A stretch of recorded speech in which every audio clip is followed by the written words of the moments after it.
Lagyan mo muna, pre. Lagyan mo kalamansi. Ay! What's up? Ano yan? Hipon? Wah, sarap yan. Ito na yan? Hindi pa. What's up? Halika!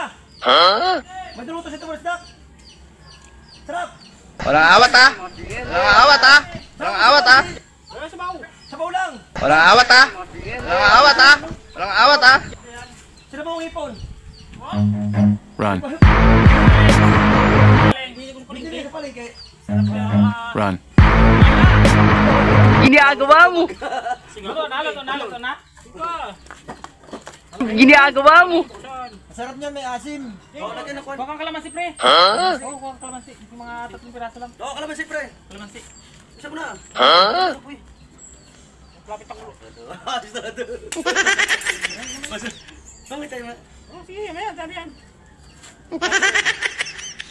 Sarap yan, pre. Kung sa hugel. Okay na.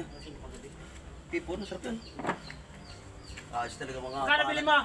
10 piso, 1 kilo. Puro naman. Ang bulok na hipon yan. Grabe. Yan sa palengke. Kasi naman yung ano. Yung ano yun. Tinda. Puro naman masyado. Ano, pagkamura ng hipon na yan? Eh, mawad tayo eh. Kailan tayo? Bilisan mo, Kor! Ang pang-asim mo! Bagal naman to. Basta, basta. Gutom na ako eh. Nakabuklog na yata. Siguro. Maya, lagyan natin ng asin. Asiman mo. Pagkat may asim talaga siya. Masarap yung asiman.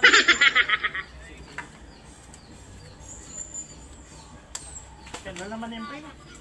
Masim-masim yan. Ano yung mataba yan? Alright, tignan natin, pre. Oo. Pili pa naman sa palengke. Wala na dyan eh. Tignan mo muna, pre. Ay, tayo ko na yan! Ano yan? Hipon to? Hipon? Gago! Di saan ko Ang naman dami naman si... Hindi kong alam, puta ragis ka. Gago! Ay, sa stupers duck. Sabi ko sa inyo, hipon yung kapuro hipon. Ibon ba yan? Ay, hindi ba kita hipon o isi? Oh. Ay, hipon nga. Hipon nga. 10 piso 1 kilo. Yan yun. Hipon na kuha yung... Ginagawa mo! Doon, wala ka sa Ito ayos. naman kasi... Eh, sabi ko, hindi mo. Amin yung alam. Ginagawa mo! Puro kakalukuhan eh. Ito, nakakuha ito ng basok sa kalukuhan mo. Nagtatrabaho kami doon. Yung si Kalboy. Ano eh. Sorry kung tawag-tawagan, napapahayak ako sa mga tropa dito na. Ano yung hipon? Usap yun sa mau. Hipon ba yung hipon na doon? Oh, hipon pa nila. Ang hipon na hipon sa kuhan. Kasi na yun eh. Ayos na ito.